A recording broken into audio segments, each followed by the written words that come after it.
To begin cleaning your Avalon water cooler, you first want to lay out the contents of your cleaning kit. Your cleaning kit will come with your citric acid crystals, a screwdriver, a stirrer, a scrubbing brush, latex gloves, disinfecting wipes, and your instruction manual. You also want to grab your own bucket for draining the cooler and mixing the cleaning solution. To start cleaning your cooler, you want to drain the current contents of the water cooler, so that way you have room to fill the unit with your cleaning solution. So you want to locate your drain plug on the back of the unit, and you also want to make sure that you have your bucket handy for this. So you're going to remove the screw and the drain cover, so that way we can access the plug.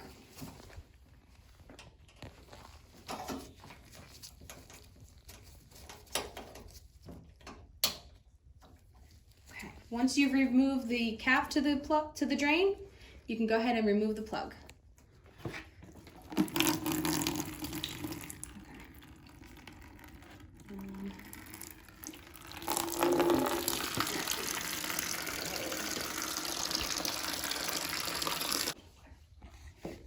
Once your unit has completed draining, you can go ahead and put the plug back in place, but you can leave the cap and the screw off for now, as we will be draining the unit again. You now want to open up the cooler to make sure that all the water has been drained. So to do that, you want to remove the 2 screws near the top of the cooler, and then we're going to lift the cover.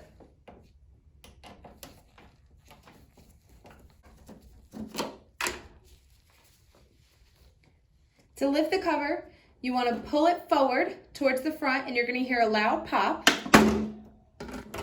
And there you go. And you can allow the cover to rest on the back of the unit.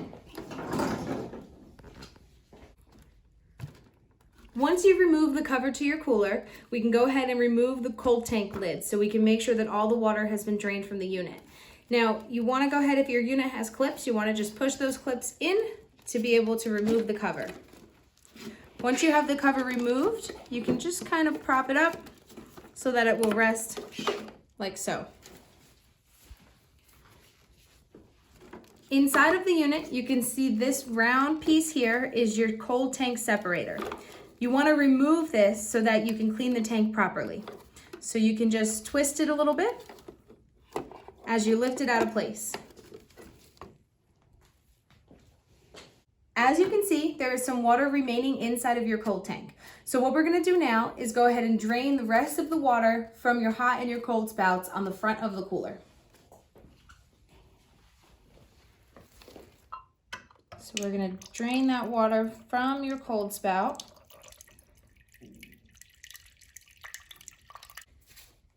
Once you've completed draining the water from the cold spout, you can go ahead and repeat those steps with the hot spout.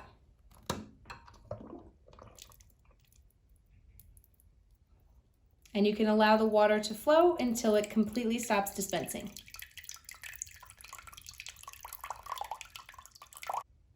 Once you've drained your cooler completely, you're now ready to mix together your cleaning solution so that you can pour it into your cooler. To do that, you definitely want to grab your bucket.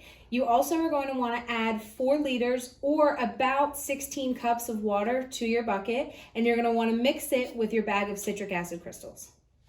So now I'm going to go ahead and I'm going to add the 16 cups of water to my bucket.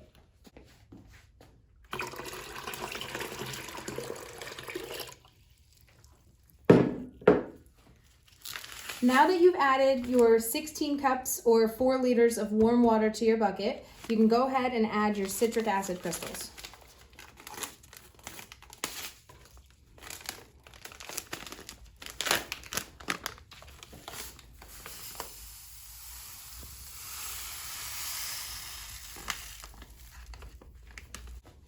Once you've added your citric acid crystals, you're going to want to grab your stirrer so that way you can mix it all together.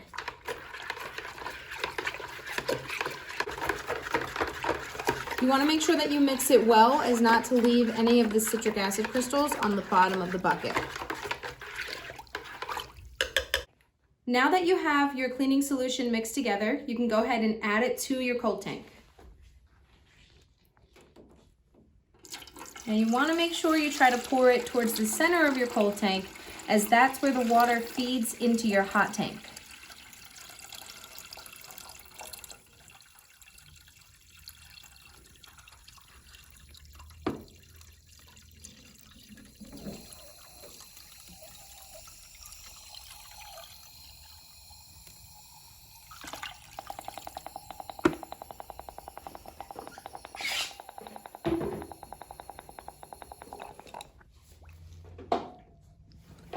Once you have filled your cold tank and your hot tank with your cleaning solution, we can go ahead and put the cold tank lid back on the unit.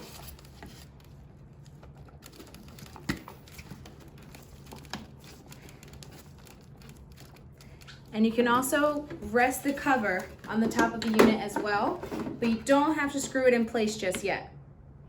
What we're gonna do is plug the unit in, and we're gonna turn on the hot switch so that it can begin to heat the water. And we're gonna allow this to sit for probably about 20 to 30 minutes. That way it can clean the unit properly. After about 20 to 30 minutes, you wanna turn the hot switch off and allow the cooler to sit for about 10 to 15 minutes so that the water can cool a little bit before you begin to drain it. After allowing the water inside of the unit to cool a bit, you're ready to drain the water out of the cooler. Now you want to start by draining the water from your hot and your cold spouts to allow the cleaning solution to run through those spouts and to clean them as well.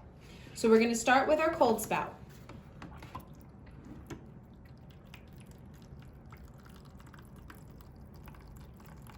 And you just want to drain a bit of water just to allow it to flow through the spouts to clean them. Once you've completed the cold spout, you can do the hot spout as well.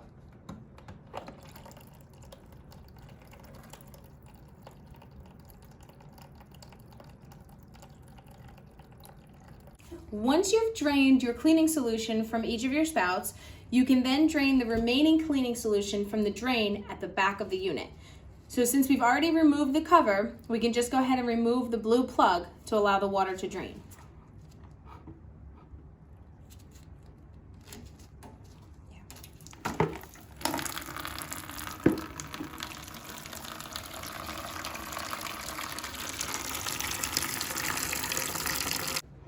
Once you have drained the unit completely, we can go ahead and we can lift the cover off the cooler once again.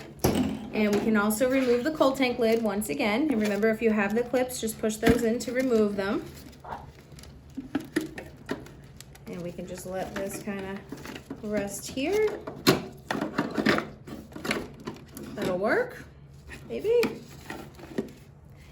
Now, once you have your cold tank opened up, we can go ahead and pour plain regular water into the cold tank, and the purpose for this is to rinse the unit of any remaining cleaning solution.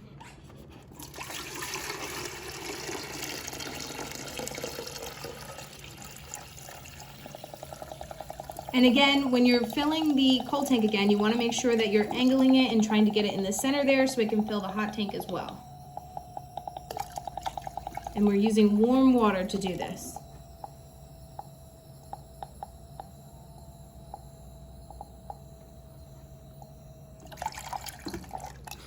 Once you've filled your unit with plain regular water to rinse the cooler, you then want to go ahead and rinse the cooler through the spouts just as you did when we were cleaning it. So we want to run some of that water through each of the spouts so that way we can rinse them. So we'll start with the cold.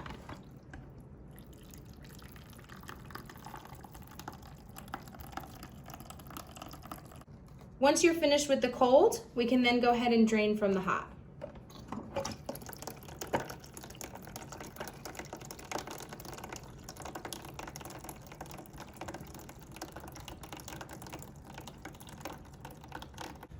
Once you've drained the water from the spouts, we can drain the remaining water from the back of the cooler again.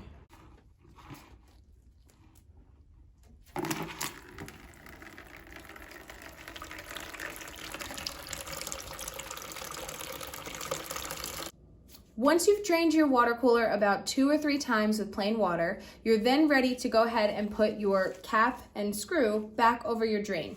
So we're going to go ahead and put that back in place.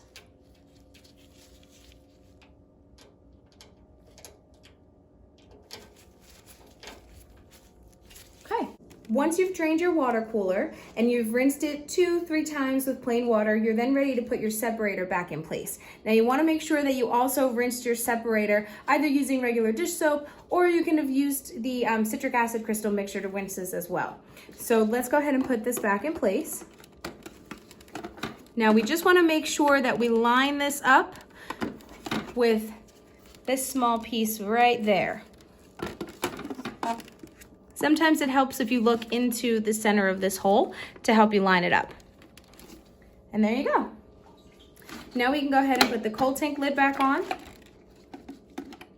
And when doing that, you also want to make sure that you line up this little metal piece just outside of this little space here inside of the cold tank. And make sure you push that down thoroughly. And again, if you have clips, make sure that they're clipped and secure. Now we can go ahead and put the lid back onto the cooler. So you want to slide it into the front first. And once you have that lined up, make sure that the wires are inside. And we can go ahead and put that right back down. Now you may just have to kind of give it a swift little smack to push it back. Then we can go ahead and put the screws back in place.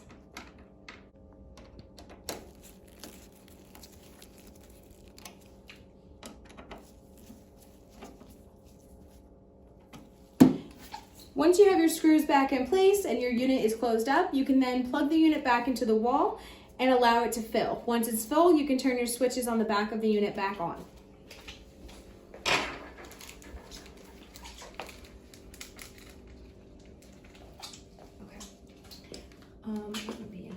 While your unit is filling, you can use the Avalon disinfectant wipes to wipe down the outside of your water cooler as well as the spouts. You want to make sure that you rinse the spouts thoroughly and be careful about accidentally dispensing water while you're doing so. Make sure you want to get in the bottom of the spout as well.